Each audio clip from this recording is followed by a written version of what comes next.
Hello friends, എല്ലാ കൂട്ടുകാർക്കും Manu movies എന്ന യൂട്യൂബ് ചാനലിന്റെ ഏറ്റവും പുതിയ വീഡിയോയിലേക്ക് സ്വാഗതം. ഇന്ന് ഞങ്ങൾ എക്സ്പ്ലെയിൻ ചെയ്യാൻ പോകുന്നത് സൗബിന്റെ ഏറ്റവും പുതിയ സിനിമയായ പ്രാവൻകൂർ ഷാപ്പ് എന്ന സിനിമയാണ്. അപ്പോൾ നമുക്ക് സമയം കളയാതെ വീഡിയോയിലേക്ക് കടക്കാം. സിനിമ തുടങ്ങുന്നത് തുമ്പി വാ തുമ്പക്കുടത്തിൻ എന്ന പാട്ടിന് ഒരാൾ ഡാൻസ് കളിക്കുന്നതും കാണിച്ചുകൊണ്ടാണ്.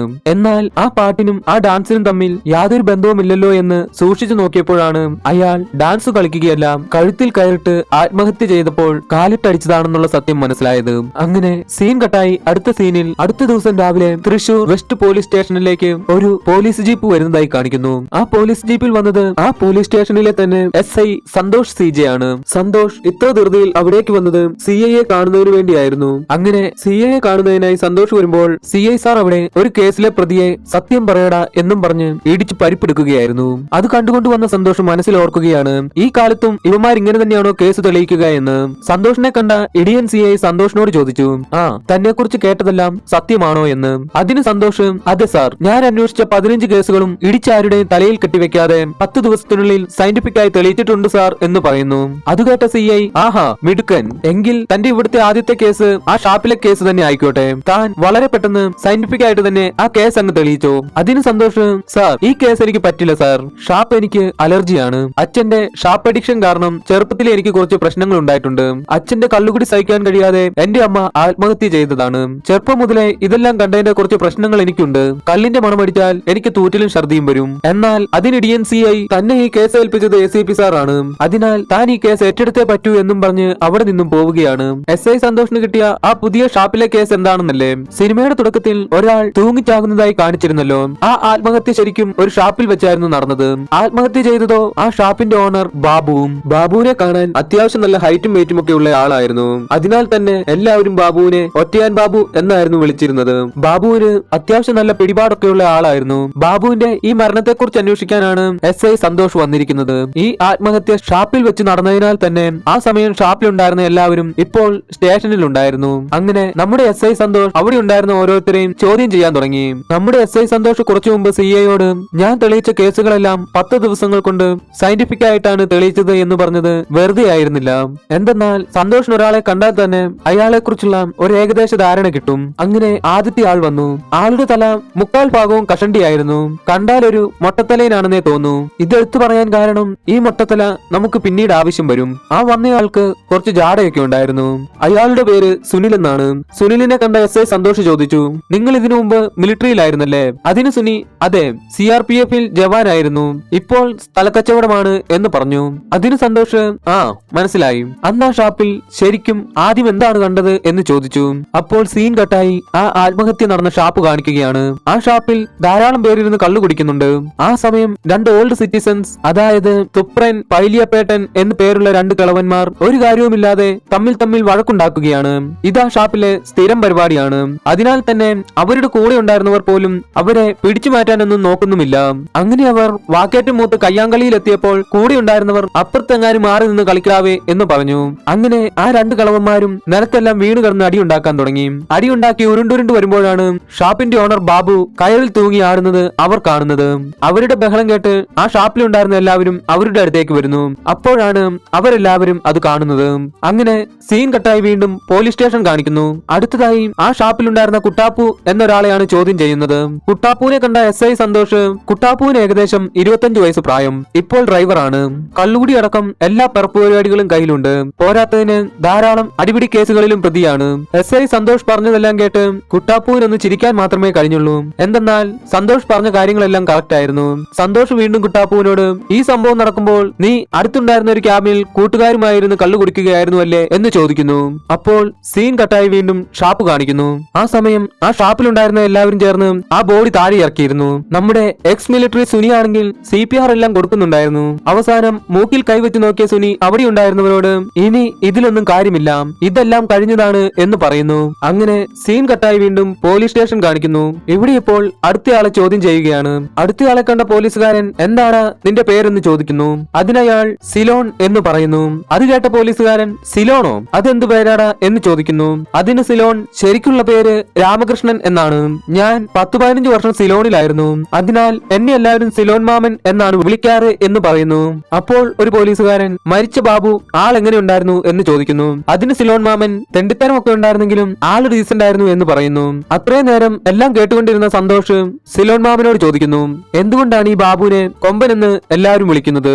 അതിന് സിലോൺ മാമൻ, ഈ കൂട്ടം കൂടി വരുന്ന ആളുകളുണ്ടല്ലോ, അവരെ പേടിക്കേണ്ട ആവശ്യമില്ല. പക്ഷേ അതുപോലെയല്ല കാടിളക്കി വരുന്ന ഒറ്റയാൻ, അവനെ പേടിക്കണം. ബാബു ഒരു ഒറ്റയാൻ കൊമ്പനായിരുന്നു സാറേ, ആരെയും പേടിയില്ലാത്ത കൊമ്പൻ എന്ന് പറയുന്നു.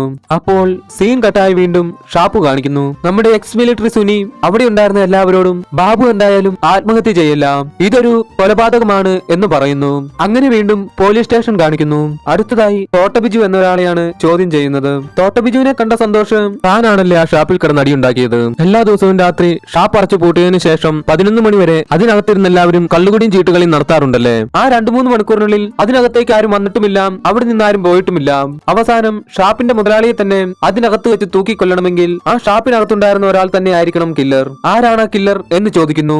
അതെല്ലാം കേട്ട തോട്ടബിജു, എനിക്കറിയില്ല സാറേ, സത്യമായിട്ടും എനിക്കറിയില്ല എന്ന് പറയുന്നു. അപ്പോൾ സീൻ കട്ടായി വീണ്ടും ഷാപ്പ് കാണിക്കുന്നു. നമ്മുടെ എക്സ് മിലിറ്ററി സുനി സംഭവമെല്ലാം പോലീസ് സ്റ്റേഷനിലേക്ക് വിളിച്ചു പറഞ്ഞിരുന്നു. സുനി അവിടെ ഉണ്ടായിരുന്ന എല്ലാവരോടും പറഞ്ഞു, അകത്തേക്ക് വരാനുള്ള 2 വാതിലുകളും പൂട്ടി താക്കോൽ മേശപ്പുറത്ത് തന്നെ വെച്ചിട്ടുണ്ട്. അതുകൊണ്ട് തന്നെ കഴിഞ്ഞ 2 മണിക്കൂറായിട്ട് ഇവിടുന്ന് ആരും പുറത്തേക്ക് പോയിട്ടുമില്ല, പുറത്തുനിന്ന് ആരും അകത്തേക്ക് വന്നിട്ടുമില്ല. അതിനാൽ നമുക്കൊരു കാര്യം ഉറപ്പിക്കാം, ഇതൊരു കൊലപാതകമാണെങ്കിൽ ആ കൊലയാളി നമ്മുടെ ഈ കൂട്ടത്തിലുള്ള ആരോ ഒരാളാണ്. അതിനാൽ പോലീസ് വന്നിട്ട് നമുക്കിനി വാതിൽ തുറന്നാൽ മതി എന്ന് പറയുന്നു. അങ്ങനെ ആ ഷാപ്പിലേക്ക് പോലീസുകാർ വരുന്നതായി കാണിക്കുന്നു. ആ പോലീസുകാരിൽ നമ്മുടെ ഇടിയൻ സിഐയും SI സന്തോഷും ഒക്കെ ഉണ്ടായിരുന്നു. നമ്മുടെ സിഐ ആളൊരു ഇടിയൻ മാത്രമല്ല, കലിപ്പനും കൂടിയായിരുന്നു. അതിനാൽ തന്നെ വന്നയുടൻ തന്നെ അവിടെ ഉണ്ടായിരുന്ന എല്ലാവരെയും ഇടിയൻ സിഐ വറുത്തെടുത്തു. എന്നാൽ നമ്മുടെ സന്തോഷാണെങ്കിൽ ആ സമയം ആ ഷാപ്പും ആ ബോഡിയും എല്ലാം നിരീക്ഷിക്കുകയായിരുന്നു. അങ്ങനെ സന്തോഷ് സിഐയോട് പറഞ്ഞു, സാർ ഇതൊരു മർഡർ ആണ് സാർ. അത് കേട്ട സിഐ, ഓഹോ, അത് താൻ അങ്ങ് തീരുമാനിച്ചോ എന്ന് ചോദിക്കുന്നു. അതിന് സന്തോഷ്, കാര്യമുണ്ട് സാർ, ഇവിടെ ബാബുവിന്റെ അടുത്തുണ്ടായിരുന്ന കസാരയിൽ അവൻ ചവിട്ടി കയറിയ പാടുകളില്ല, കെട്ടിയ കയറിന്റെ പാടൊന്നും ബാബുവിന്റെ കയ്യിലില്ല, ബാബു ചെറുത്ത് നിന്നിട്ടുമില്ല. അതിനർത്ഥം ബാബു പൂർണ്ണമായ മയക്കത്തിലായിരുന്നു എന്നാണ്. കയറിലെ കെട്ട് കണ്ടിട്ട് കെട്ടിട്ടയാൾ ഒരു ഇടങ്കയനാണ്. പിന്നെ മേശക്കകത്തുണ്ടായിരുന്ന പണമൊന്നും നഷ്ടപ്പെട്ടിട്ടില്ല. അതിനാൽ ഇതൊരു മോഷണമല്ല. അങ്ങനെ സന്തോഷ് ഓരോരോ പോയിന്റും പറഞ്ഞ് കത്തി കയറി വരുമ്പോഴാണ് സന്തോഷിന്റെ ഉള്ളിൽ നിന്നും എല്ലാം പോയത്. അതായത് സന്തോഷ് തുടക്കത്തിലെ ഇടിയൻ സിഐയോട് പറഞ്ഞിരുന്നല്ലോ, ഷാപ്പിലെ മണമടിച്ചാൽ എനിക്ക് തൂറ്റിലും ഛർദിയും വരുമെന്ന്. സന്തോഷ് പറഞ്ഞതുപോലെ തന്നെ ആ ഷാപ്പിലെ മണമെല്ലാം അടിച്ച് സന്തോഷിന് വാള് വെക്കാൻ വരുന്നുണ്ടായിരുന്നു. അതിനാൽ തന്നെ സന്തോഷ് അവിടെ നിന്നും പുറത്തേക്ക് ഓടി പോവുകയാണ്. അങ്ങനെ സീൻ കട്ടായി വീണ്ടും പോലീസുകാർ ആ ഷാപ്പിലേക്ക് വരുന്നതിന് മുമ്പുള്ള സീൻ കാണിക്കുകയാണ്. അവിടെ അപ്പോൾ സിലോൺ മാമൻ, എന്നാലും നമ്മുടെ ബാബുവേട്ടനെ കൊല്ലാൻ മാത്രം വൈരാഗ്യം നമ്മുടെ കൂടെയുള്ള ആർക്കാണെന്ന് ചോദിക്കുന്നു. അത് കേട്ട തോട്ടബിജു, ഇവിടെയുള്ള എല്ലാവർക്കും അറിയാവുന്നതല്ലേ നമ്മുടെ ബാബുചേട്ടന്റെ അവിഹിതം എന്ന് പറയുന്നു. അത് കേട്ട് എല്ലാവരും അവിടെ ഉണ്ടായിരുന്ന കണ്ണനെ നോക്കുന്നു. ഈ കണ്ണൻ ആ ഷാപ്പിലെ വെയിറ്റർ ആണ്. ഈ വെയിറ്റർ കണ്ണനാണ് നമ്മുടെ ഈ സിനിമയിലെ നായകനും. കണ്ണൻ ഒരു ഹാൻഡിക്യാപ്ഡ് ആണ്, അതായത് കണ്ണന്റെ ഒരു കാലിന് ഒരു മുടന്തുണ്ട്. അങ്ങനെ തോട്ടബിജു അത് പറയുമ്പോൾ സീൻ കട്ടായും കുറച്ചു വർഷങ്ങൾക്ക് മുമ്പ് കാണിക്കുന്നു. അങ്ങനെ നമ്മുടെ കണ്ണനും സിലോൺ മാമനും എല്ലാം ചേർന്ന് ഷാപ്പിലേക്കുള്ള ലോഡ് ഇറക്കിക്കൊണ്ടിരിക്കുകയായിരുന്നു. ആ സമയം കണ്ണന്റെ ഭാര്യ മെറിൻഡ ആ ഷാപ്പിലേക്ക് വരികയാണ്. ഷാപ്പിലേക്ക് വന്ന മെറിൻഡ കണ്ണനെ കാണാതെ നേരെ ഷാപ്പിനകത്തേക്കാണ് പോയത്. എന്നാൽ അതേ സമയം തന്നെ അത്രയും നേരം കണ്ണന്റെ സിലോൺ മാമന്റെ ഒക്കെ കൂടെ നിന്നിരുന്ന ഷാപ്പിന്റെ ഓണർ ബാബുവിനെ അവിടെ കാണുന്നുണ്ടായിരുന്നില്ല. സിലോൺ മാമൻ നോക്കുമ്പോൾ ബാബു ആ സമയം ഷാപ്പിനകത്തേക്കും പോയിരുന്നു. അപ്പോഴാണ് കണ്ണൻ മുതലാളി ബാബു അവിടെ ഇല്ല എന്നുള്ള കാര്യം മനസ്സിലാക്കിയത്. അത് കണ്ട കണ്ണൻ ഉടൻ തന്നെ ഷാപ്പിനകത്തേക്ക് പോകുന്നു. എന്നാൽ മുതലാളി ബാബു ആ സമയം തന്റെ കസേരയിൽ തന്നെ ഇരിപ്പുണ്ടായിരുന്നു. അത് കണ്ട കണ്ണൻ ഒന്നും മിണ്ടാതെ ഷാപ്പിന് പുറത്തേക്ക് വന്ന് തന്റെ ഭാര്യ മെറിൻഡയെ നോക്കുന്നു. എന്നാൽ മെറിൻഡ ആ സമയം ആ ഷാപ്പിനടുത്ത് നിന്നും തന്റെ വീട്ടിലേക്ക് ഓടി പോവുകയായിരുന്നു. അപ്പോൾ സീൻ കട്ടായി വീണ്ടും പോലീസ് സ്റ്റേഷൻ കാണിക്കുന്നു. പോലീസ് സ്റ്റേഷനിൽ ആ സമയം കണ്ണന്റെ ഭാര്യ മെറിൻഡയായിരുന്നു ചോദ്യം ചെയ്തുകൊണ്ടിരുന്നത്. നമ്മുടെ മെറിൻഡയെ കാണാൻ നല്ല അടിപൊളിയായിരുന്നു. ആ നാട്ടിലുള്ള എല്ലാവരുടെയും ഒരു ക്രഷ് ആയിരുന്നു നമ്മുടെ ഈ മെറിൻഡ. അതിന് നാട്ടുകാരെ തെറ്റു പറയാൻ പറ്റില്ല. ആർക്കായാലും മെറിൻഡയെ കണ്ടാൽ ഒരു ക്രഷ് ഒക്കെ തോന്നും. SI സന്തോഷ് മെറിൻഡയോട് കല്യാണം കഴിഞ്ഞിട്ട് 5 വർഷമായി അല്ലേ എന്ന് ചോദിക്കുന്നു. അതിന് മെറിൻഡ, ഇല്ല 10 വർഷമായി എന്ന് പറയുന്നു. അത് കേട്ട സന്തോഷ് പറഞ്ഞു, ചേച്ചിയുടെ മാല കണ്ടിട്ട് 5 വർഷം പഴക്കമേ തോന്നുന്നുള്ളൂ കേട്ടോ. അതിന് മെറിൻഡ, അതിന് ഈ മാല മേടിച്ചിട്ട് 6 കൊല്ലം ആകുന്നതേയുള്ളൂ. അത് കേട്ടപ്പോൾ സന്തോഷിന് സന്തോഷമായി. എന്തെന്നാൽ തന്റെ കാൽക്കുലേഷൻ ശരിയാണല്ലോ എന്നോർത്ത്. സന്തോഷ് വീണ്ടും മെറിൻഡയോട്, ചേച്ചിക്ക് കുട്ടികളൊന്നുമില്ല, അബോർട്ടഡ് ആണല്ലേ എന്ന് ചോദിക്കുന്നു. അത് കേട്ട് മെറിൻഡയ്ക്ക് സങ്കടമായെങ്കിലും അതെ എന്ന് പറഞ്ഞു. സന്തോഷ് വീണ്ടും, കണ്ണൻ ചേച്ചിയെ തല്ലാറുണ്ടല്ലേ, എന്നിട്ടെന്താ ഇതുവരെ പരാതിയൊന്നും കൊടുക്കാത്തത്? പരാതി ഉണ്ടെങ്കിൽ പറഞ്ഞോളൂ, ഞാൻ അന്വേഷിക്കാം എന്ന് പറയുന്നു. എന്നാൽ അതിന് മെറിൻഡ, എനിക്ക് കംപ്ലൈന്റ് ഒന്നുമില്ല എന്ന് പറയുന്നു. അപ്പോൾ സന്തോഷ് വീണ്ടും മെറിൻഡയോട്, കണ്ണന് ബാബുവിനോട് നല്ല ദേഷ്യമുണ്ടായിരുന്നു അല്ലേ, അതെന്തായിരുന്നു ദേഷ്യം എന്ന് ചോദിക്കുന്നു. അപ്പോൾ സീൻ കട്ടായി വീണ്ടും കുറച്ചു വർഷങ്ങൾക്ക് മുമ്പ് കാണിക്കുന്നു. കണ്ണന്റെ വീട് ശരിക്കും ഷാപ്പിൽ നിന്ന് നോക്കിയാൽ കാണുന്നത് ദൂരത്തായിരുന്നു ഉണ്ടായിരുന്നത്. അങ്ങനെ ഒരു ദിവസം കണ്ണൻ നോക്കുമ്പോഴതാ തന്റെ വീട്ടിലേക്ക് ബാബു പോകുന്നതായി കാണുന്നു. അത് കണ്ട കണ്ണനും തന്റെ വീട്ടിലേക്ക് പോകുമ്പോൾ ആ ഷാപ്പിൽ കറിവെക്കാൻ നിൽക്കുന്ന കല്യാണി ചേച്ചി കണ്ണനോട് പറയുകയാണ്, അങ്ങോട്ട് ചെല്ല്, നെല്ല് കുത്താൻ തുടങ്ങിയിട്ട് കുറെ നേരമായി, ഇപ്പോൾ അരിയായി കാണുമെന്ന്. അങ്ങനെ നമ്മുടെ കണ്ണൻ ഞൊണ്ടി ഞൊണ്ടി തന്റെ വീടിനടുത്തെത്തിയപ്പോൾ തന്റെ ഭാര്യ അവിടെ ബാബുവുമായി സംസാരിച്ചുകൊണ്ട് നിൽക്കുന്നതായി കാണുന്നു. അത് കണ്ട കണ്ണൻ എടി എന്നും വിളിച്ച് തന്റെ ഭാര്യ മെറിൻഡയെ തല്ലാനായി ചെല്ലുന്നു. എന്നാൽ അത് കണ്ട ബാബു കണ്ണനെ പിടിച്ചു നിർത്തിയിട്ട്, എടാ ഞാൻ കുറച്ച് പൈസ കൊടുക്കാൻ വന്നതാണ് എന്ന് പറയുന്നു. നമ്മുടെ ബാബുവേട്ടൻ ബാബുവിന്റെ വട്ടപ്പേര് പോലെ തന്നെ ഒരു കൊമ്പൻ തന്നെയായിരുന്നു. ബാബുവിന്റെ ഒറ്റപ്പിടുത്തത്തിൽ കണ്ണൻ അവിടെ അനങ്ങാതെ നിന്നു. അതിനാൽ വേറെ വഴിയില്ലാതെ കണ്ണൻ, ബാബുവേട്ടാ എനിക്ക് നിങ്ങളുടെ അത്ര ശക്തിയോ കാശോ ഒന്നുമില്ല എന്നും പറഞ്ഞ് ഞാനൊരു ഊളയാണെന്ന് കരുതരുത്, എന്നിട്ട് മെറിൻഡയോട് കാണിച്ചു തരാടി നിന്നെ എന്നും പറഞ്ഞ് അവൾ നിന്നു പോകുന്നു. ഇതെല്ലാം അവിടെ ഉണ്ടായിരുന്ന നാട്ടുകാരെല്ലാം കാണുന്നുമുണ്ടായിരുന്നു. നാട്ടുകാർക്ക് അത് പറഞ്ഞു രസിക്കാനുള്ള ഒരു കാര്യമായിരുന്നെങ്കിലും നമ്മുടെ കണ്ണൻ അത് സഹിക്കാൻ കഴിയുന്നതിലും അപ്പുറമായിരുന്നു. അങ്ങനെ സീൻ കട്ടായി വീണ്ടും പോലീസ് സ്റ്റേഷൻ കാണിക്കുന്നു. അവിടെ അടുത്തതായി ചോദ്യം ചെയ്യുന്നത് നമ്മുടെ ഈ സിനിമയിലെ നായകനായ കണ്ണനെയാണ്. കണ്ണനെ കണ്ട സന്തോഷ് താൻ ഭാര്യയെ ക്രൂരമായി മർദ്ദിക്കാറില്ലേ എന്ന് ചോദിക്കുകയാണ്. അതിന് കണ്ണൻ, ഇല്ല സാറേ അങ്ങനെയൊന്നുമില്ല, അവൾ ചിലപ്പോൾ ആ ഷോക്കിൽ പറഞ്ഞു പോയതായിരിക്കും എന്ന് പറയുന്നു. അതിന് സന്തോഷ്, താനിപ്പോ എന്തിനാണ് ഭാര്യയുമായി അകന്നു ജീവിക്കുന്നത് എന്ന് ചോദിക്കുന്നു. അതിനു കണ്ണൻ, അത് അവള് ബാബുവുമായിട്ട് അടുത്തപ്പോഴാണ് സാറേ, ബാബു ഒരു വുമണൈസർ ആണ്. സാർ ആരോടും പറയില്ലെങ്കിൽ ഞാനൊരു കാര്യം പറയാം, ഞങ്ങളുടെ ഷാപ്പിലെ കറി വെക്കുന്ന കല്യാണിയില്ലേ, അവളും ബാബുവിന്റെ ഒരു സെറ്റപ്പ് ആണ്. ഈ പറഞ്ഞ ആ കല്യാണി ശരിക്കും നമ്മുടെ സിലോൺ മാമന്റെ ഭാര്യയാണ്.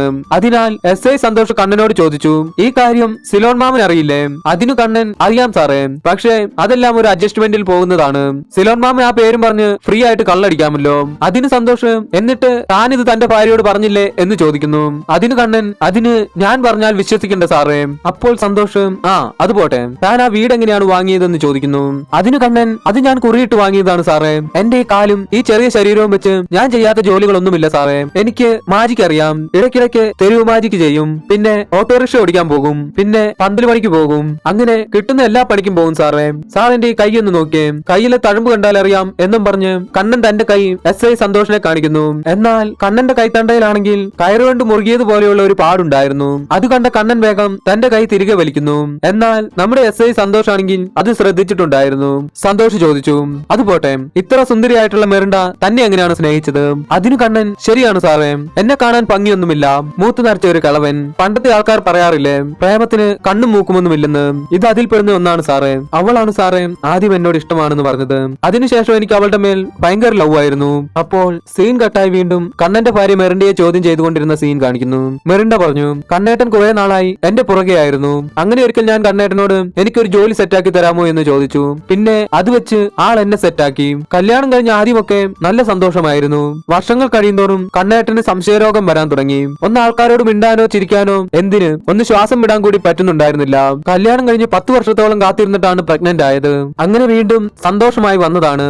എന്നാൽ ഞങ്ങൾക്ക് ഭാഗ്യമില്ലാതായി പോയി. അപ്പോൾ സന്തോഷ് മെറിൻഡയോട്, കണ്ണന് സെക്ഷൽ പ്രോബ്ലംസ് ഉണ്ടായിരുന്നുവല്ലേ എന്ന് ചോദിക്കുന്നു. അതിന് മെറിൻഡ, ചെറുതായിട്ടൊക്കെ ഉണ്ടായിരുന്നു എന്ന് പറയുന്നു. അതിന് സന്തോഷ്, അപ്പോൾ കണ്ണനും നിങ്ങളും തമ്മിലുള്ള പ്രശ്നത്തിന് പരിഹാരമായിട്ടാണല്ലേ ബാബുവുമായിട്ട് അടുത്തത് എന്ന് ചോദിക്കുന്നു. അതിൽ ദേഷ്യം വന്ന മെറിൻഡ, അടുത്തെന്ന് വെച്ചാൽ സാർ എന്താണ് ഉദ്ദേശിക്കുന്നത് എന്ന് ചോദിക്കുന്നു. അതിന് സന്തോഷ്, അടുത്തെന്ന് വെച്ചാൽ നാട്ടുകാർ പറയുന്നത് പോലെ കണക്ഷൻ. അതിനു മെറിൻഡ, അങ്ങനെയൊന്നുമില്ല, ഈ നാട്ടുകാർ നാറുകൾ ചുമ്മാ പറഞ്ഞുണ്ടാക്കുന്നതാണ് എന്ന് പറയുന്നു. അങ്ങനെ സീൻ കട്ടായി അടുത്ത സീനിൽ സന്തോഷ് അന്ന് ആ സംഭവം നടക്കുമ്പോൾ ഷാപ്പിൽ ഉണ്ടായിരുന്ന ഒരു സ്കൂൾ മാഷിനെ കാണുന്നതിനായി സ്കൂളിൽ വന്നതായി കാണിക്കുന്നു. നമ്മുടെ കണ്ണനാണ് ഇത് ചെയ്തത് എന്ന നിഗമനത്തിലായിരുന്നു സന്തോഷ്. കാരണം സന്തോഷ് മാഷിനെ കണ്ട് ചോദിച്ച ആദ്യത്തെ ചോദ്യം തന്നെ കണ്ണൻ കളിയിൽ ആക്റ്റീവ് ആയിരുന്നു, അയാളെ ശ്രദ്ധിച്ചിരുന്നു എന്നതായിരുന്നു. അതിനു മാഷ്, കണ്ണൻ സാധാരണ ചീട്ട് കളിക്കുമ്പോൾ ഫുൾ ആക്റ്റീവ് ആയിരിക്കും, എല്ലാ ശ്രദ്ധയും ചീട്ടുകളിയിലായിരിക്കും. പക്ഷെ അന്നെന്തോ കണ്ണന് കളിയിലൊന്നും ജയിക്കാൻ കഴിഞ്ഞില്ല. മാത്രവുമല്ല കയ്യിലുണ്ടായിരുന്ന പൈസ എല്ലാം പോവുകയും ചെയ്തു. പിന്നെ അന്ന് വേറൊരു സംഭവം കൂടി നടന്നു. എന്തെന്നാൽ ഷാപ്പിൽ കറിവെക്കുന്ന കല്യാണി ചേച്ചിയോട് നേരത്തെ പൊക്കോളാൻ കണ്ണൻ പറയുന്നതായി ഞാൻ കേട്ടിരുന്നു എന്ന് പറയുന്നു. അങ്ങനെ സീൻ കട്ടായി വീണ്ടും പോലീസ് സ്റ്റേഷൻ കാണിക്കുകയാണ്. പോലീസുകാർ ഇപ്പോഴും കണ്ണനെ തന്നെയാണ് ചോദ്യം ചെയ്തുകൊണ്ടിരുന്നത്. ബാബു തൂങ്ങിച്ചാകാൻ ഉപയോഗിച്ച കയർ കണ്ണനെ കാണിച്ചിട്ട് ഈ കയർ ആര് വാങ്ങിയതാണെന്ന് അറിയാമോ എന്ന് ചോദിക്കുന്നു. അതിന് കണ്ണനും, ഇല്ല സാർ എനിക്കറിയില്ല എന്ന് പറഞ്ഞു. അതിന് സന്തോഷ്, ഒരാഴ്ച മുമ്പ് ഈ കയർ വാങ്ങിയത് നീയാണെന്ന് മാർക്കറ്റിലെ കടക്കാരൻ സ്ഥിരീകരിച്ചിട്ടുണ്ട് എന്ന് പറയുന്നു. അതിന് കണ്ണൻ, ഓ അതാണ് സാറേ, അത് ബാബുവേട്ടൻ പറഞ്ഞിട്ട് വാങ്ങിയതാണ്, ഷാപ്പിലേക്ക് വേറെ സാധനങ്ങൾ വാങ്ങുന്നതിന്റെ കൂടെ വാങ്ങിയതാണ്, അതുകൊണ്ട് ഞാൻ ശ്രദ്ധിക്കാതിരുന്നതാണ്, ഇനി അതിൽ കയറി പിടിക്കില്ല സാറ്. ആ സമയം വേറൊരു പോലീസുകാരൻ കണ്ണനോട്, നീ അറിയാതെ ബാബുവിന്റെ കള്ളിൽ എങ്ങനെയാണ് മയങ്ങാനുള്ള ഗുളിക വന്നത് എന്ന് ചോദിക്കുന്നു. അതിനു കണ്ണൻ, അത് കള്ളിന് വീര്യം കൂടാൻ വേണ്ടി ഇടുന്ന ഒരു ഗുളികയാണ്, ഷാപ്പിൽ സ്ഥിരമായിട്ട് വരുന്നവർ മിക്കപ്പോഴും ആ ഗുളിക പറഞ്ഞിടിക്കാറുണ്ട്. ബാബുവേട്ടനും ആ ഗുളിക ഇട്ടാണ് കള്ളു കുടിക്കാറ്. എനിക്ക് ബാബുവേട്ടനെ കൊല്ലാനാണെങ്കിൽ ആ കള്ളിൽ കുറച്ച് ഗുളിക കൂടുതൽ ഇട്ടാൽ പോരെ സാറേ. അതിന് സന്തോഷ്, അങ്ങനെ നീ ചെയ്താൽ അത് നീയാണ് ചെയ്തതെന്ന് ഞങ്ങൾ എളുപ്പത്തിൽ കണ്ടുപിടിക്കുമല്ലോ. അതുപോട്ടെ, നീ അവസാനമായി ബാബുവിനെ എപ്പോഴാണ് കണ്ടത്? അങ്ങനെ സീൻ കട്ടായി ബാബു മരിക്കുന്നതിന് മുമ്പുള്ള കള്ളുഷാപ്പിലെ സീൻ കാണിക്കുന്നു. എല്ലാ ദിവസത്തെയും പോലെ തന്നെ സമയമായപ്പോൾ കണ്ണൻ കള്ളുഷാപ്പിന്റെ ഡോർ രണ്ടും അകത്തു നിന്നും പൂട്ടി താക്കോല് കൊണ്ടുപോയി ബാബുചേട്ടന്റെ മേശപ്പുറത്ത് തന്നെ വെക്കുന്നു. ഷാപ്പ് പൂട്ടിയെങ്കിലും ആ സമയവും എല്ലാ ദിവസത്തെയും പോലെ തന്നെ കള്ളുകുടിയെല്ലാം നടക്കുന്നുണ്ടായിരുന്നു. ആ സമയത്ത് ഷാപ്പ് പൂട്ടാൻ കാരണം അവർക്കെല്ലാം ചീട്ട് കളിക്കുന്നതിന് വേണ്ടിയായിരുന്നു. അങ്ങനെ കണ്ണനും ചീട്ട് കളിക്കായും അവർ സ്ഥിരം ചീട്ട് കളിക്കുന്ന ക്യാബിനിലെത്തി. അവർ ചീട്ട് കളിക്കുന്ന മേശയിൽ കള്ളുകുപ്പിയും കറിപ്പാത്രങ്ങളും എല്ലാം ഇരിക്കുന്ന കണ്ട കണ്ണൻ അതെല്ലാം അവിടെ നിന്നും എടുത്തുകൊണ്ടുപോയി അകത്ത് വെച്ചതിനു ശേഷം തിരികെ വീണ്ടും ചീട്ട് കളിക്കാനായി വന്നിരിക്കുന്നു.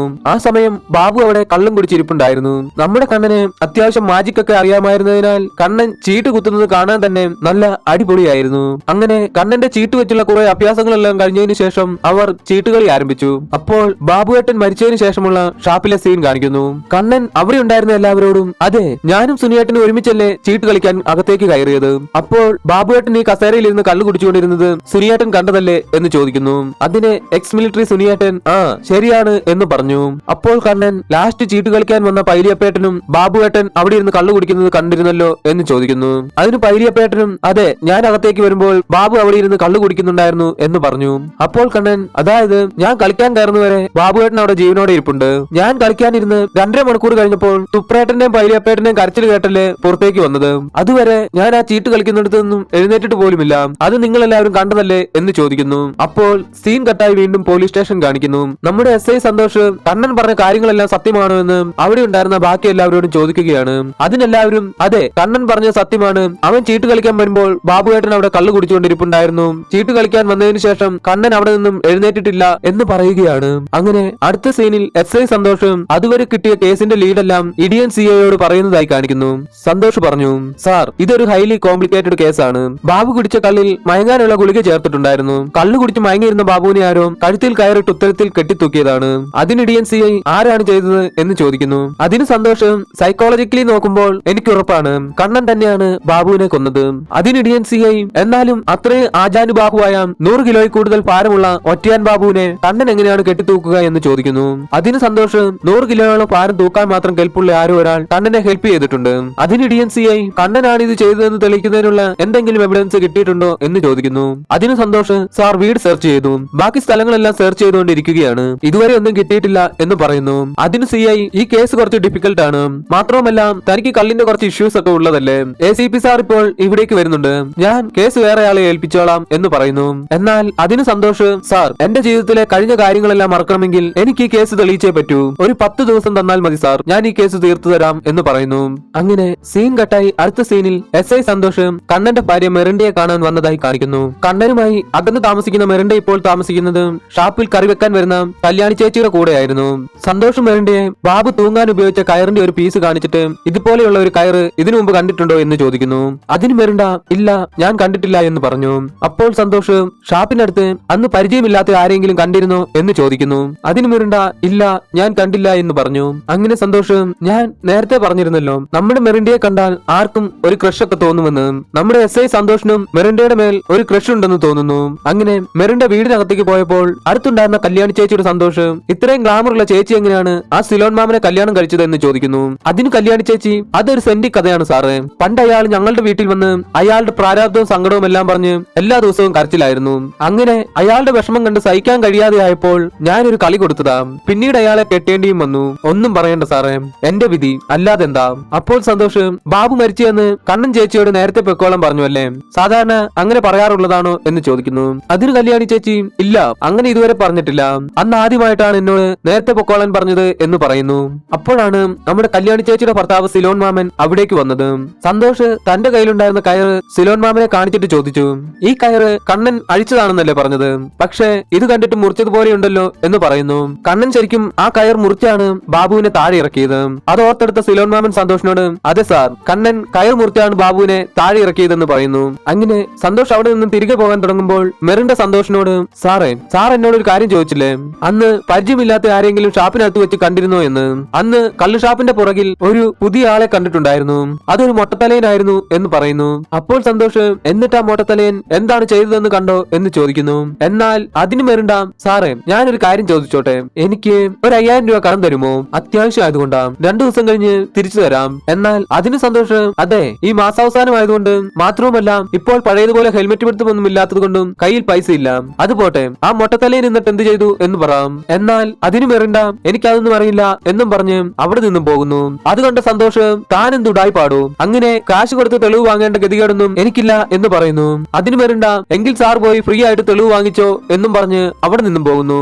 അങ്ങനെ വീണ്ടും പോലീസ് സ്റ്റേഷൻ കാണിക്കുന്നു. പോലീസുകാർ ഇപ്പോഴും കണ്ണനെ ചോദ്യം ചെയ്തുകൊണ്ടിരിക്കുകയാണ്.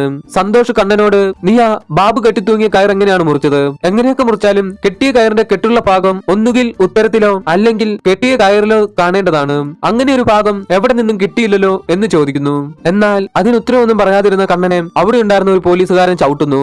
ചോദിച്ചതിന് ഉത്തരം പറയടാ എന്നും പറഞ്ഞ് ചവിട്ടുകൊണ്ട് വീണ കണ്ണൻ, സാരമില്ല സാറേ, ഞങ്ങളെപ്പോലെയുള്ളവരെ കണ്ടാൽ ആർക്കാണെങ്കിലും ചവിട്ടാൻ തോന്നും, ഞങ്ങളെ ചവിട്ടിയാൽ ആരും ചോദിക്കാൻ വരില്ലല്ലോ എന്നും പറഞ്ഞു കരയുന്നു. അങ്ങനെ സന്തോഷ് കണ്ണനെ സമാധാനിപ്പിക്കുന്നു. സമാധാനമായ കണ്ണൻ സന്തോഷിനോട് പറഞ്ഞു, സാറേ, 4 വർഷം മുമ്പ് ഞങ്ങളുടെ ഷാപ്പിനടുത്തുള്ള കനാലിൽ ഒരാൾ മുങ്ങി മരിച്ചിരുന്നു. അതും ഇതും തമ്മിൽ എന്തോ ഒരു ബന്ധമുണ്ടെന്ന് എനിക്കൊരു സംശയമുണ്ട്. അത് കേട്ട സന്തോഷ് അതെന്താണ് സംഭവം എന്ന് ചോദിക്കുന്നു. അതിനു കണ്ണൻ, ഇവിടുത്തെ അബ്കാരികളായിരുന്ന ചക്കാട്ടിൽ ജോയിയേട്ടനും മുജീബ് സാഹിബും നല്ല കൂട്ടുകാരായിരുന്നു. ഇവിടെ അടുത്തുണ്ടായിരുന്ന ഒരു ഷാപ്പ് ലേലം വിളിച്ചിട്ട് അത് അവർക്ക് കിട്ടിയില്ല, നമ്മുടെ ബാബുവേട്ടനാണ് കിട്ടിയത്. അങ്ങനെ ജോയും സാഹിബും അതും പറഞ്ഞ് ബാബുവിന്റെ അടുത്ത് വഴക്കിന് വന്നു. എന്നാൽ നമ്മുടെ ബാബുവേട്ടന്റെ അടുത്ത് അവരുടെ കളി വല്ലതും നടക്കുമോ? നമ്മുടെ ബാബുവേട്ടൻ ആ വന്നവരെല്ലാം ഇടിച്ചു സൂപ്പാക്കി അവരുടെ മൂട്ടിലെല്ലാം മുളക് കറിയും തേച്ചു വിട്ടു. അത് കേട്ട സന്തോഷം, അങ്ങനെ വല്ലതും സംഭവിച്ചിട്ടുണ്ടെങ്കിൽ അത് ജോയ്ക്കും കൂട്ടുകാരനും സ്റ്റേഷനിൽ കംപ്ലൈന്റ് ചെയ്യാമായിരുന്നല്ലോ എന്ന് പറയുന്നു. അതിനു കണ്ണൻ, അത് സാറിന് ബാബുവേട്ടന്റെ പിടിപാടിനെ കുറിച്ച് അറിയില്ലാത്തത് കൊണ്ടാണ്. ബാബുവേട്ടന് മേളിലെല്ലാം നല്ല പിടിയാണ്. ജോയിയേട്ടൻ മരിച്ചു കിടക്കുന്നത് കണ്ട് സുനിയേട്ടൻ വരെ പറഞ്ഞു അത് ചെയ്തത് നമ്മുടെ ബാബുച്ചേട്ടനാണെന്ന്. ആ സമയം ഒരു പോലീസുകാരൻ ഇപ്പോൾ കണ്ണൻ പറഞ്ഞ ജോയുടെ മർഡറിനെ കുറിച്ചുള്ള കേസ് ഫയൽ കൊണ്ടുവന്ന് സന്തോഷിന്റെ കയ്യിൽ കൊടുക്കുന്നു. അത് വാങ്ങി നോക്കിയ സന്തോഷിന്റെ ഉള്ളിൽ എന്തൊക്കെയോ മാറ്റങ്ങൾ സംഭവിക്കുന്നുണ്ടായിരുന്നു. സന്തോഷിന് തന്റെ തല പെരുത്തു കയറുന്നത് പോലെ തോന്നി. അതുവരെ ഈ കേസിനെ കുറിച്ച് അന്വേഷിച്ചതെല്ലാം മൈൻഡിൽ വന്നു പോകാൻ തുടങ്ങി. അങ്ങനെ കുറെ നേരം ആലോചിച്ചതിനു ശേഷം സന്തോഷ് കണ്ണനോടും അവിടെ ഉണ്ടായിരുന്ന പോലീസുകാരോടും പറയുന്നു, നമ്മൾ അന്വേഷിക്കുന്ന കില്ലർ സുനിയാണ്, അതായത് എക്സ് മിലിറ്ററി സുനി. ഇത് സുനി എങ്ങനെയാണ് ചെയ്തതെന്ന് അറിയണ്ടേ? കൊമ്പൻ ബാബു ആ ഷാപ്പിന്റെ പരിപാടി കൂടാതെ കുറെ സ്ഥലങ്ങളും വാങ്ങി കൂട്ടിയിരുന്നു. അതിൽ പലതിന്റെ ഇടനിലക്കാരൻ സുനിയാണ്. അതിന്റെ പേരിൽ ബാബു സുനിക്ക് കുറേയധികം പൈസയും കൊടുക്കാനുണ്ട്. സുനി നിന്റെ അടുത്ത് നിന്നും കുറെ മാജിക്കുകൾ പഠിച്ചിരുന്നല്ലോ. എന്നാൽ സുനി ശരിക്കും ഷാപ്പിൽ മാജിക്ക് പഠിക്കുകയായിരുന്നില്ല, കൊമ്പൻ ബാബുവിനെ കൊല്ലാനുള്ള പ്ലാൻ സെറ്റ് ചെയ്യുകയായിരുന്നു സുനി. സുനിയും ഒരു സഹായം ചേർന്നാണ് ഈ കൊല നടത്തിയിരിക്കുന്നത്. നിങ്ങൾ എല്ലാവരും ഷാപ്പിലേക്ക് വരുന്നതിന് മുമ്പ് ആരും അറിയാതെ സുനി ആ കൊലയാളിയെ ഷാപ്പിനകത്ത് കയറ്റി തട്ടിന് മുകളിൽ ഒളിപ്പിച്ചു. നിങ്ങൾ ചീട്ട് കളിച്ചുകൊണ്ടിരുന്നപ്പോൾ ആ കൊലയാളി നിങ്ങളെ എല്ലാവരെയും ഉത്തരത്തിലിരുന്ന് നിരീക്ഷിക്കുകയായിരുന്നു. അങ്ങനെ കള്ളു കുടിച്ചു മയങ്ങിയ ബാബുവിനെ സുനി കൊടുത്ത കയർ ഉപയോഗിച്ച് ആ കൊലയാളി കൊലപ്പെടുത്തുന്നു. അതിനുശേഷം സുനി മുൻകൂട്ടി കൊടുത്തിരുന്ന ഷാപ്പിന്റെ കള്ളത്താക്കോൽ ഉപയോഗിച്ച് ആ കൊലയാളി ഷാപ്പിന് പുറത്തേക്കും പോയി. അങ്ങനെ ബാബു മരിച്ചെന്നും കൊലയാളി അവിടെ നിന്ന് പുറത്തേക്ക് പോയെന്നും മനസ്സിലാക്കിയ സുനി നിങ്ങളോടെല്ലാവരോടും കൊലയാളി നമ്മുടെ കൂട്ടത്തിൽ തന്നെയുള്ള ആരോ ഒരാളാണെന്ന് പറയുന്നു. അത് കേട്ട് നിങ്ങൾ എല്ലാവരും വിശ്വസിക്കുകയും ചെയ്തു. നിന്റെ മാജിക് കഥകൾ വെച്ച് കേസിന്റെ വഴി തിരിച്ചുവിട്ട് എല്ലാം നിന്റെ തലയിലാക്കാനായിരുന്നു സുനിയുടെ പ്ലാൻ. എന്നാൽ എന്തൊക്കെ തെളിവുകൾ സുനി നശിപ്പിച്ചാലും എല്ലാ തെളിവുകളും ഞാൻ കണ്ടെത്തും എന്ന് പറയുന്നു. അങ്ങനെ സന്തോഷും പോലീസുകാരും എല്ലാം ചേർന്ന് ഷാപ്പിനടുത്തുണ്ടായിരുന്ന ഒരു കടയുടെ CCTV ഫുട്ടേജ് ചെക്ക് ചെയ്യുകയും സുനിയുടെയും കണ്ണന്റെയും കോൾ ഡീറ്റെയിൽസ് എല്ലാം ചെക്ക് ചെയ്യുന്നു. എന്നാൽ അതിൽ നിന്നൊന്നും കാര്യമായ തെളിവുകളൊന്നും ലഭിച്ചതുമില്ല. അതിനാൽ തന്നെ ഇടിയൻ CI SI സന്തോഷിനോട്, എടപൊട്ടാം, ഇത്രയും നാളും സംശയം തോന്നുന്നവരെല്ലാം ഇവിടെ പിടിച്ചുകൊണ്ടുവന്ന് നല്ല ഇടി കൊടുത്താണ് കേസ് തെളിയിച്ചുകൊണ്ടിരുന്നത്. നീ 10 ദിവസത്തിനുള്ളിൽ സയന്റിഫിക്കലായി കേസ് തെളിയിക്കാം എന്നും പറഞ്ഞിട്ട് ഇപ്പോൾ 7 ദിവസമായി, ഇതുവരെയും ഒരു തുമ്പും കണ്ടെത്താൻ കഴിഞ്ഞില്ലല്ലോ. ഇതിലും നല്ലത് നീ അവന്മാർക്ക് പോയി ഊഞ്ഞാലാട്ടി കൊടുക്കുന്നതാണ് എന്നും പറഞ്ഞ് വഴക്ക് പറയുന്നു. അങ്ങനെ സീൻ കട്ടായി അടുത്ത സീനിൽ കണ്ണൻ എക്സ് മിലിറ്ററി സുനിയെ കാണാൻ വന്നതായി കാണിക്കുന്നു. സുനി കണ്ണനോട് എന്താടാ അത്യാവശ്യമായി കാണണമെന്ന് പറഞ്ഞത് എന്ന് ചോദിക്കുന്നു. അതിനു കണ്ണൻ, സുനിയേട്ടൻ എന്ന് പറഞ്ഞില്ലേ നമ്മുടെ കനാലിൽ മുങ്ങിച്ചത്ത ജോയിച്ചേട്ടനെ കൊന്നത് ബാബു ആയിരിക്കാമെന്ന്, അത് ശരിക്കും ചെയ്തത് ബാബുവേട്ടൻ തന്നെയാണ്, ഞാനത് നേരിട്ട് കണ്ടതാണ് എന്ന് പറയുന്നു. അതിന് സുനിയേട്ടൻ, നീ എന്നിട്ട് എന്താടാ ഇത്രയും നാളും അത് പറയാതിരുന്നത് എന്നും ചോദിച്ച് കണ്ണനോട് വഴക്കുണ്ടാക്കുന്നു. അതിനു കണ്ണൻ, ഞാനത് സുനിയേട്ടനോട് പറഞ്ഞിരുന്നെങ്കിൽ എന്നെ സുനിയേട്ടനെയും ആ ബാബുവേട്ടൻ ഉറപ്പായിട്ടും കൊന്നേനെ. ബാബുവേട്ടന്റെ അടുത്ത് മുട്ടാൻ നമ്മളെ കൊണ്ട് കഴിയുമോ? അതിനാൽ പേടിച്ചിട്ടാണ് ഞാൻ ഇത്രയും നാളും ഇത് ആരോടും പറയാതിരുന്നത് എന്ന് പറയുന്നു. അതിന് സുനി, ഇനി അതൊക്കെ പറഞ്ഞിട്ട് എന്താണ് കാര്യം, ബാബുവേട്ടനും പോയില്ലേ എന്ന് പറയുന്നു. അതിനു കണ്ണൻ, ഞാൻ പറയാൻ വന്ന രഹസ്യം അതല്ല, ബാബു കൊന്ന ജോയിയേട്ടന്റെ മകനാണ് ബാബുവിനെ കൊന്ന കേസ് അന്വേഷിക്കുന്നത്. അത് കേട്ടൊന്നും മനസ്സിലാകാത്ത സുനി എന്താ പറഞ്ഞതെന്ന് ചോദിക്കുന്നു. അതിനു കണ്ണൻ, SI സന്തോഷില്ലേ, അത് ജോയിയേട്ടന്റെ മകനാണ്.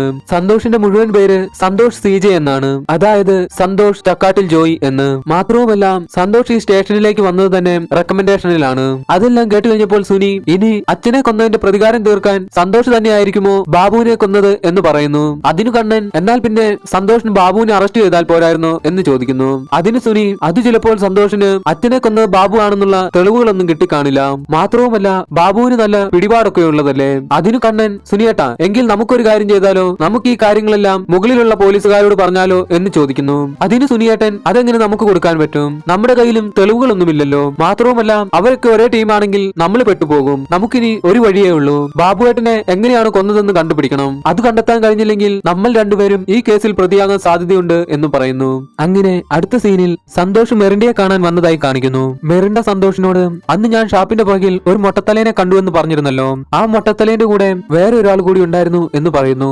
അത് കേട്ട സന്തോഷ് ഈ കാര്യം വേറെ ആരോടെങ്കിലും പറഞ്ഞിട്ടുണ്ടോ എന്ന് ചോദിക്കുന്നു. അതിന് മെറിൻഡ ഞാൻ കല്യാണിയേച്ചിയോട് മാത്രമേ പറഞ്ഞിട്ടുള്ളൂ എന്ന് പറയുന്നു. അത് കേട്ട സന്തോഷ് പറഞ്ഞു അവർ വെൽ പ്ലാൻഡ് ആയിരുന്നു, പരസ്പരം മൊബൈൽ ഫോൺ ഉപയോഗിച്ചിട്ടില്ല, CCTVയിൽ പെടാതിരിക്കാനും ശ്രദ്ധിച്ചിട്ടുണ്ട്, അതിനാൽ മെറിൻഡ സൂക്ഷിക്കണം, എന്തെന്നാൽ അവർ ഇത്രയൊക്കെ പ്ലാൻ ചെയ്തിട്ടും മെറിൻഡ അവരെ കണ്ടിട്ടുണ്ടല്ലോ, മെറിൻഡ അവരെ കണ്ടെന്നറിഞ്ഞാൽ അവർ ഉറപ്പായും ഇവിടെ വരും എന്ന് പറയുന്നു. ഞാൻ നേരത്തെ പറഞ്ഞിരുന്നല്ലോ നമ്മുടെ സന്തോഷിന് മെറിൻഡയുടെ മേൽ ഒരു ക്രഷ് തോന്നുന്നുണ്ടെന്ന്, അത് സത്യമായിരുന്നു, എന്തെന്നാൽ സന്തോഷ് അവിടെ വെച്ച് തന്റെ ഫോൺ നമ്പർ എല്ലാം മെറിൻഡയ്ക്ക് കൊടുത്തിട്ട് മെറിൻഡയെ ട്യൂൺ ചെയ്യാൻ നോക്കുന്നുണ്ടായിരുന്നു, എന്നാൽ നമ്മുടെ മെറിൻഡ സന്തോഷിന് മുമ്പിൽ തന്റെ വാതിൽ കൊട്ടിയടച്ചു. അങ്ങനെ അടുത്ത സീനിൽ കണ്ണനും സുനിയും കൊലപാതകം നടന്ന ആ ഷാപ്പിലേക്ക് വരുന്നതായി കാണിക്കുന്നു. ഷാപ്പിന്റെ ഓണറായ ബാബുവേട്ടൻ മരിച്ചതിനാൽ തന്നെ ആ ഷാപ്പ് ഇപ്പോൾ തുറക്കുന്നുണ്ടായിരുന്നില്ല. ബാബുവേട്ടനെ ആരാണ് കൊന്നതെന്ന എന്തെങ്കിലും തെളിവ് അവിടെ നിന്നും കിട്ടുമോ എന്നറിയുന്നതിനാണ് അവർ രണ്ടുപേരും ഇപ്പോൾ അവിടേക്ക് വന്നത്. അങ്ങനെ ആ ചുറ്റുപാടുകൾ മുഴുവൻ പരിശോധിച്ച അവർക്ക് അവിടെ നിന്നും SI സന്തോഷ് വലിക്കുന്ന ഈർക്കിളി പോലെയുള്ള സിഗരറ്റിന്റെ ഭാഗം കിട്ടുന്നു. അതിനാൽ തന്നെ ആ കൊല ചെയ്തത് സന്തോഷ് ആയിരിക്കാമെന്ന് അവർ ഉറപ്പിക്കുന്നു. അങ്ങനെ സുനി കണ്ണനോട് പറഞ്ഞു നമുക്കിപ്പോൾ തന്നെ പോയി അതേ നീളമുള്ള സെയിം ഒരു കയർ മേടിച്ചോണ്ട് വരാം, നമുക്കിത് ഇന്ന് തന്നെ അറിയണം എന്നും പറഞ്ഞ് അവിടെ നിന്നും പോകുന്നു. അങ്ങനെ സീൻ കട്ടായി അടുത്ത സീനിൽ SI സന്തോഷ് ഡ്യൂട്ടി കഴിഞ്ഞു പോകാനായി ഡ്രസ്സ് മാറിക്കൊണ്ടിരിക്കുമ്പോഴാണ് മെറിൻഡയുടെ കോൾ വരുന്നത്. മെറിൻഡയുടെ കോൾ കണ്ട സന്തോഷ് ഉടൻ തന്നെ ഫോൺ അറ്റൻഡ് ചെയ്തു. അപ്പോൾ മെറിൻഡ സാറേ എന്റെ വീടിന് മുമ്പിൽ ആരോ നിപ്പുണ്ട്, ആരാണെന്ന് എനിക്കറിയില്ല സാറേ, അയാൾ എന്നെ കൊല്ലും സാറേ, അയാളുടെ കയ്യിൽ ഒരു കത്തിയുണ്ട്, എനിക്ക് പേടിയാകുന്നു സാറേ, ഒന്ന് വേഗം വരാമോ എന്ന് ചോദിക്കുന്നു. അത് കേട്ട സന്തോഷ് ഊരിയ പാന്റ് തിരിച്ചിടാതെ തന്റെ തോക്കുമെടുത്ത് ആ സ്റ്റേഷനിൽ ഉണ്ടായിരുന്ന ഒരു ബൈക്കും എടുത്ത് ഒറ്റയ്ക്ക് നേരെ മെറിൻഡയുടെ അടുത്തേക്ക് പോകുന്നു. അങ്ങനെ സീൻ കട്ടായി മെറിൻഡയുടെ വീട് കാണിക്കുന്നു. മെറിൻഡയുടെ വീടിന്റെ ജനലിനാരോ കല്ല് വെച്ചൊക്കെ എറിയുന്നുണ്ടായിരുന്നു. അയാൾ പതിയെ മെറിൻഡയുടെ വീടിനടുത്തേക്ക് വരുന്നു. എന്നിട്ട് കയ്യിലുണ്ടായിരുന്ന വാക്കത്തി വെച്ച് മെറിൻഡയുടെ വീടിന്റെ വാതിലിൽ വെട്ടാൻ തുടങ്ങി. അത് കണ്ട മെറിൻഡ സന്തോഷിനോട് സാറേ അവൻ ഇപ്പോൾ വീടിനകത്തേക്ക് വരും, വേഗം വരും സാറേ എന്നും പറഞ്ഞ് കാറാൻ തുടങ്ങി. അതിന് സന്തോഷ് മെറിൻഡ പേടിക്കേണ്ട, സൈക്കോളജിക്കലായി നോക്കിയാൽ കൊല്ലാൻ വരുന്നവരൊരിക്കലും പേടിപ്പിക്കില്ല, കൊന്നിട്ട് പോകത്തേ ഉള്ളൂ, അതിനാൽ അവൻ നിന്നെ കൊല്ലില്ല, വെറുതെ പേടിപ്പിക്കാൻ വേണ്ടി വന്നതാണ് എന്ന് പറയുന്നു. എന്നാൽ അതൊന്നും കേട്ട് സമാധാനിക്കാനുള്ള മനക്കെട്ടി മെറിൻഡയ്ക്കില്ലായിരുന്നു. അങ്ങനെ സന്തോഷ് മെറിൻഡയുടെ വീട്ടിലെത്തി. എന്നാൽ അകത്തുനിന്ന് ശബ്ദമൊന്നും കേൾക്കാത്തതിനാൽ സന്തോഷ് പതിയെ വാതിൽ തുറന്ന് വീടിനകത്ത് കയറി തന്റെ തോക്കും പിടിച്ച് ആ വീട് മുഴുവൻ സെർച്ച് ചെയ്യാൻ തുടങ്ങി. അപ്പോഴാണ് ഒരാൾ കത്തിയുമായി സന്തോഷിന്റെ മേൽ ചാടി വീണത്. പക്ഷെ അത് കൊലയാളിയായിരുന്നില്ല, പേടിച്ചൊളിച്ചിരുന്ന മെറിൻഡയായിരുന്നു അത്. അങ്ങനെ സന്തോഷ് മെറിൻഡയോട് തനിക്കൊന്നും പറ്റിയില്ലല്ലോ, താൻ ഓക്കെ അല്ലേ എന്ന് ചോദിക്കുന്നു. അതിനുശേഷം അവിടെ മുഴുവൻ പരിശോധിക്കുന്നു. മെറിൻഡ സന്തോഷിനോട് പറഞ്ഞു വന്നയാളുടെ മുഖത്ത് ഒരു മാസ്ക് ഉണ്ടായിരുന്നു, അതിനാൽ മുഖം കാണാൻ കഴിഞ്ഞില്ല. അത് കേട്ട സന്തോഷ് മെറിൻഡയോട് പറഞ്ഞു ഈ കഥകിൽ ഇത്രയും ഉയരത്തിൽ ആഞ്ഞു വെട്ടിയിട്ടുണ്ടെങ്കിൽ അയാൾക്ക് ഏകദേശം 6 അടിയോളം ഉയരമുണ്ടാകും, പിന്നെ അയാൾ ഇട്ടിരുന്നത് 12 ഇഞ്ചോളം വലിപ്പമുള്ള ഷൂ ആണ്, അത് വെറും ഷൂ അല്ല, ഒരു മിലിറ്ററി ഷൂ ആണത്. അതിനുശേഷം ആ ചുറ്റുവട്ടം പരിശോധിച്ച സന്തോഷിന് അവിടെ നിന്നും ഒരു ഗുളികയുടെ സ്ട്രിപ്പ് കിട്ടുന്നു. ആ ഗുളികയുടെ സ്ട്രിപ്പ് കണ്ട സന്തോഷ് ഇത് സുനി കഴിക്കാറുള്ള ഗുളികയുടെ സ്ട്രിപ്പ് ആണ്, മുമ്പ് ഞാനിത് നോട്ട് ചെയ്തതാണ് എന്ന് പറയുന്നു. അത് കേട്ട മെറിൻഡ സുനിയേട്ടൻ എന്തിനാ ഇവിടെ വരുന്നതെന്ന് ചോദിക്കുന്നു. അതിന് സന്തോഷ് ബാബുവിനെ കൊന്ന സുനിയുടെ പാർട്ണറായ കൊലയാളിയെ കണ്ട ഏക വ്യക്തി മെറിൻഡയാണ്, അതിനാൽ തന്നെ ഇല്ലാതാക്കിയാൽ എവിഡൻസ് ഇല്ലാതാകുമെന്ന് വിചാരിച്ചിട്ടുണ്ടാകും, ഇനി അയാൾ എങ്ങനെയാണ് കൊന്നതെന്ന് നാളെ അറിയാം, നേരെ ഒന്ന് വെളുത്തോട്ടെ, ഞാൻ ആരാണെന്ന് അപ്പോൾ അറിയാം എന്ന് പറയുന്നു. അങ്ങനെ സീൻ കട്ടായി അതേസമയം എക്സ് മിലിറ്ററി സുനി ഒരു ബൈക്കിൽ പോകുന്നതായി കാണിക്കുന്നു. പെട്ടെന്നാണ് ഹെൽമെറ്റ് ഒക്കെ വെച്ച ഒരാൾ സുനിയുടെ ബൈക്കിന് മുന്നിലേക്ക് ചാടിയത്. അത് കണ്ട സുനി പേടിച്ചു പോയെങ്കിലും തന്റെ ബൈക്കിന് വട്ടം ചാടിയത് കണ്ണനാണെന്ന് മനസ്സിലാക്കി എന്താടാ എന്ത് പറ്റി എന്ന് ചോദിക്കുന്നു. നമ്മുടെ കണ്ണന്റെ ആണെങ്കിൽ കൈ മുറിഞ്ഞ് കയ്യിലൂടെ ചോരയൊക്കെ ഒഴുകുന്നുണ്ടായിരുന്നു. കണ്ണൻ പറഞ്ഞു സുനിയേട്ടാ എന്നെ ഒരു സ്കൂൾ ബസ് ഇടിച്ചു കൊല്ലാൻ നോക്കി, എന്നെയും എന്റെ വണ്ടിയെയും ഇടിച്ച് ഈ കുഴിയിലേക്ക് ഇട്ടു, ഭാഗ്യം കൊണ്ടാണ് ഞാൻ രക്ഷപ്പെട്ടത്. അതുപോലെ സുനിയേട്ടൻ ഈ സമയത്ത് എവിടെ പോയതാണ്? അതിന് സുനി നമ്മൾ പറഞ്ഞ കയർ വാങ്ങാൻ പോയതാണ് എന്നും പറഞ്ഞ് തന്റെ അരയിൽ നിന്നും ഒരു കത്തിയെടുത്ത് കണ്ണന്റെ കയ്യിൽ കൊടുത്തിട്ട് പറഞ്ഞു ആരറ്റാക്ക് ചെയ്യാൻ വന്നാലും കണ്ണ ഒന്നും നോക്കേണ്ട, എടുത്തു പൂളിക്കോ എന്നും പറഞ്ഞ് കണ്ണനെയും കൂട്ടി നേരെ കള്ളു ഷാപ്പിലേക്ക് പോകുന്നു. ഷാപ്പിലെത്തി അവർ ആ ഷാപ്പ് കുത്തിത്തുറന്ന് അകത്ത് കയറി. എന്നിട്ട് ഒരു ചാക്കിനകത്ത് വെയിറ്റ് നിറച്ചതിന് ശേഷം കയർ ഉത്തരത്തിലൂടെ ഇട്ട് പല രീതിയിൽ വലിച്ചു നോക്കുന്നു. എന്നാൽ എത്രയൊക്കെ ശ്രമിച്ചിട്ടും അവരെ കൊണ്ട് ആ ചാക്കുകെട്ട് ഉയർത്താൻ കഴിഞ്ഞില്ല. അങ്ങനെ അവസാനം സുനി ആ കയറ് ഉത്തരത്തിന്റെ ഇടയിൽ കൂടെ കയറ്റി ഷാപ്പിന്റെ ഭിത്തിയുടെ പുറത്തേക്ക് എടുക്കുന്നു. അതിനുശേഷം ഷാപ്പിന് പുറത്തുപോയി ആ കയറിന്റെ അറ്റത്ത് പിടിച്ചു വലിക്കുന്നു. ആ സമയം ആ ചാക്കുകെട്ട് പതിയെ ഉയരാൻ തുടങ്ങി. അപ്പോഴാണ് സുനിക്ക് എന്തോ ഓർമ്മ വന്നതുപോലെ എന്തിനെക്കുറിച്ചോ ആലോചിക്കാൻ തുടങ്ങി. അങ്ങനെ ആലോചിച്ച് തല മാത്രം പുകഞ്ഞാൽ പോരല്ലോ, ഉള്ളും കൂടെ പുകയണമല്ലോ എന്നോർത്ത് ഒരു സിഗരറ്റ് എടുത്ത് കത്തിച്ചു വലിക്കാൻ തുടങ്ങി. അപ്പോൾ സീൻ കട്ടായി നമ്മുടെ SI സന്തോഷിനെ കാണിക്കുന്നു. SI സന്തോഷ് ആ സമയം നമ്മുടെ മെറിൻഡയുടെ വീടിന് പുറത്ത് മെറിൻഡയ്ക്ക് കാവലിരിക്കുകയായിരുന്നു. അപ്പോഴാണ് സന്തോഷിന് ഒരു ഫോൺ കോൾ വരുന്നത്.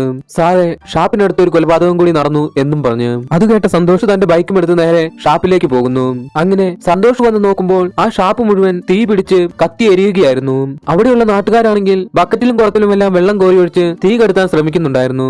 എന്നാൽ കത്തി നശിക്കാനുള്ളതെല്ലാം ഏകദേശം കത്തി തീർന്നിരുന്നു. അങ്ങനെ സന്തോഷ് അവിടെ ഉണ്ടായിരുന്നവരോട് ഡെഡ് ബോഡി എവിടെയാണെന്ന് ചോദിക്കുന്നു. നോക്കുമ്പോൾ അതാ കുറച്ചു മാറി കുറെ പേർ വട്ടം കൂടി നിൽക്കുന്നു. അത് കണ്ട സന്തോഷ് പതിയെ അവിടേക്ക് ചെന്ന് നോക്കുമ്പോൾ അവിടെ ഒരാൾ മരിച്ചു കിടപ്പുണ്ടായിരുന്നു. അപ്പോൾ സീൻ കട്ടായി വീണ്ടും സുനിയെയും കണ്ണനെയും കാണിക്കുന്നു. സുനി കണ്ണനോട് പറഞ്ഞു, കണ്ണ, ഈ കൊലയ്ക്ക് പിന്നിൽ ഒരാളല്ല 2 പേരുണ്ട് കേട്ടോ, ഒരാൾ അകത്തും ഒരാൾ പുറത്തും. അത് കേട്ട കണ്ണൻ, പുറത്ത് SI സന്തോഷായിരുന്നെങ്കിൽ അകത്ത് ആ തോട്ടബിജു ആയിരുന്നിരിക്കും. അത് കേട്ട സുനി, കണ്ണ, നീ അന്ന് SI സന്തോഷിനോട് പറഞ്ഞത് സത്യമായിരുന്നു കേട്ടോ, എന്തായാലും നീയല്ല കൊന്നത്. അയാൾ ഇനി എത്രയൊക്കെ ശ്രമിച്ചാലും നിനക്കെതിരെ ഒരു തെളിവും കിട്ടാൻ പോകുന്നില്ല. കാരണം നീയല്ല യഥാർത്ഥ കൊലയാളി. പക്ഷേ നമ്മൾ 2 പേരും അന്വേഷിച്ചുകൊണ്ടിരിക്കുന്ന ആ കൊലയാളി SI സന്തോഷമല്ല. അത് കേട്ട കണ്ണൻ, SI സന്തോഷം അല്ലെങ്കിൽ പിന്നെ വേറെ ആരായിരിക്കും എന്ന് ചോദിക്കുന്നു. അതിന് സുനി, അത് വേറെ ആരുമല്ലടാ, മെറിൻഡയാണ് ആ കൊലയാളി. ഒന്നും പിടികിട്ടിയില്ല അല്ലേ? നീ നിന്റെ മാജിക് ബുദ്ധി വെച്ചൊന്ന് ചിന്തിച്ചു നോക്ക്, അപ്പോൾ പിടികിട്ടും. എനിക്ക് അങ്ങനെ ആലോചിച്ച് നോക്കിയപ്പോഴാണ് കിട്ടിയത്. വാനിഷിംഗ് ബ്യൂട്ടിയുടെ ട്രിക്ക് ആലോചിച്ച് നോക്ക്, അപ്പോൾ പിടികിട്ടും. അതായത് കസേരയിലിരുന്ന് അപ്രത്യക്ഷമാകുന്ന പെൺകുട്ടി. ആ മാജിക് കാണുമ്പോൾ നമ്മളെല്ലാവരും വിചാരിക്കും ആ മജീഷ്യൻ കാണിക്കുന്ന മാജിക് ട്രിക്ക് കൊണ്ടാണ് ആ പെൺകുട്ടി കാണാതായതെന്ന്. പക്ഷേ ആരും കാണാതെ ആ കസാരക്കിടയിൽ ഒളിച്ചിരുന്ന് വാനിഷ് ആകുന്ന ആ പെൺകുട്ടിയല്ലേ ശരിക്കും മാജിക് കാണിക്കുന്നത്. അതുപോലെ തന്നെ ഇവിടെയും ഇരുട്ടിൽ മറിഞ്ഞിരിക്കുന്ന ഒരു പെൺകുട്ടിയാണ് ആ കൊലയാളി. അത് വേറെ ആരുമല്ല, മെറിൻഡ തന്നെയാണ്.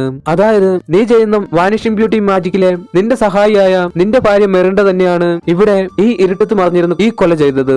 എന്നാൽ വേറൊരു സത്യം കൂടിയുണ്ട്, ചെയ്തത് അവളാണെങ്കിലും പ്ലാൻ അവളുടേതല്ല.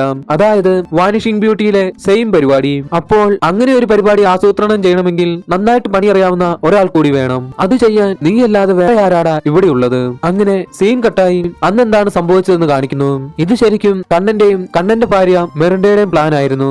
അതായത് അവിടെ നടന്ന എല്ലാ കാര്യങ്ങളും കണ്ണന്റെയും മെറിൻഡയുടെയും കൃത്യമായ പ്ലാനോട് കൂടി നടന്നതായിരുന്നു. അതായത് ബാബു മെറിൻഡയും തമ്മിൽ അഭിഹിതമുണ്ടെന്ന് നാട്ടുകാരെ വിശ്വസിപ്പിച്ചു. ആ പേരും പറഞ്ഞ് മെറിൻഡയും കണ്ണനും ശത്രുക്കളാണെന്നും നാട്ടുകാരെ വിശ്വസിപ്പിച്ചു. അതെല്ലാം നാട്ടുകാർ വേഗം വിശ്വസിക്കുകയും ചെയ്തു. അതിനുശേഷം ഷാപ്പിലേക്കുള്ള സാധനങ്ങൾ വാങ്ങുന്നതിനു കൂടെ ഷാപ്പിന്റെ ഓണർ ബാബുവിനെ തീർക്കാനുള്ള കയറും കണ്ണൻ തന്നെ വാങ്ങുന്നു. വാങ്ങിക്കൊണ്ടുവന്ന കയർ ആരുമില്ലാത്ത സമയം നോക്കി ഷാപ്പിന്റെ ഉത്തരത്തിലൂടെ കയറിന്റെ ഒരറ്റം വെളിയിൽ നിന്ന് എടുക്കാൻ പറ്റുന്ന രീതിയിലും മറ്റേ അറ്റം ബാബുവേട്ടന്റെ നേരെ മുകളിൽ വരുന്ന രീതിയിലും സെറ്റ് ചെയ്തു വെക്കുന്നു. അങ്ങനെ എല്ലാം അവർ പ്ലാൻ ചെയ്തതുപോലെ തന്നെ ഒത്തുവന്നു.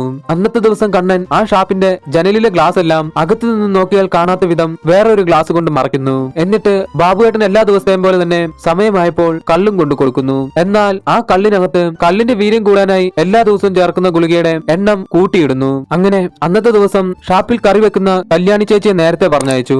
സമയമായപ്പോൾ ഷാപ്പിലേക്ക് വരാനും പോകാനുമുള്ള 2 ഡോറുകൾ ലോക്ക് ചെയ്യുകയും ചെയ്തു. എന്നിട്ട് ചീട്ട് കളിക്കാനായി തന്റെ ക്യാബിനിലേക്ക് പോകുന്നു. എന്നാൽ അവിടെ എത്തിയപ്പോൾ ആ മേശപ്പുറത്ത് കുറെ കള്ളുകുപ്പികളും കറിപാത്രവും ഇരിക്കുന്ന കണ്ട കണ്ണൻ അതെല്ലാം എടുത്ത് അകത്തേക്ക് കൊണ്ടുപോകുന്നു. ആ സമയം ബാബുവേട്ടൻ കണ്ണൻ കൊടുത്ത കള്ളും കുടിച്ച് മയങ്ങിയിരുന്നു. അത് കണ്ട കണ്ണൻ വേറെ ആരും ശ്രദ്ധിക്കാതിരിക്കാൻ ബാബുവേട്ടന്റെ ക്യാബിനിലെ ലൈറ്റ് ഓഫ് ചെയ്തതിനു ശേഷം നേരത്തെ സെറ്റ് ചെയ്തു വെച്ചിരുന്ന കയറിന്റെ ഒരറ്റം ബാബുവിന്റെ കഴുത്തിൽ കൊണ്ടുവന്ന് കെട്ടിവെക്കുന്നു. അതിനുശേഷം തന്റെ ഭാര്യ മെറിൻഡയ്ക്ക് സിഗ്നൽ കൊടുക്കുകയും ചെയ്തു. ഷാപ്പിന്റെ വാതിൽ രണ്ടും പൂട്ടിയതിനാൽ തന്നെ ആരും അകത്തേക്കും പുറത്തേക്കും ഒന്നും പോകുന്നുണ്ടായിരുന്നില്ല.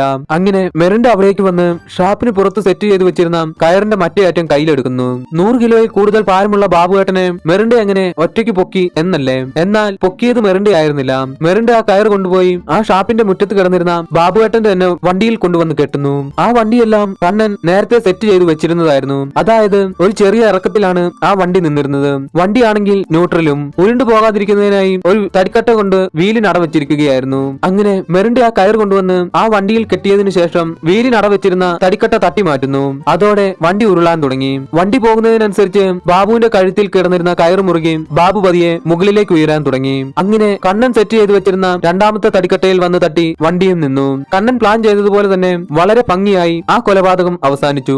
അങ്ങനെ ആ ഷാപ്പിലുണ്ടായിരുന്നവർ ബാബുവേട്ടന്റെ ആ മരണം കണ്ടപ്പോൾ കണ്ണനാണ് ആ കയർ മുറിച്ച് ബാബുവേട്ടനെ താഴെ ഇറക്കിയത്. കണ്ണൻ ആ കയർ മുറിച്ച സമയം മെറിൻഡ പുറത്തു നിന്നും ബാക്കിയുണ്ടായിരുന്ന കയർ വലിച്ചെടുക്കുന്നു. ഒപ്പം ആ ഷാപ്പിന്റെ ജനലിൽ അകത്തു നിന്നും നോക്കിയാൽ കാണാതിരിക്കാൻ വെച്ച ഗ്ലാസുകളും എല്ലാം എടുത്ത് അവിടെ നിന്നും പോകുന്നു.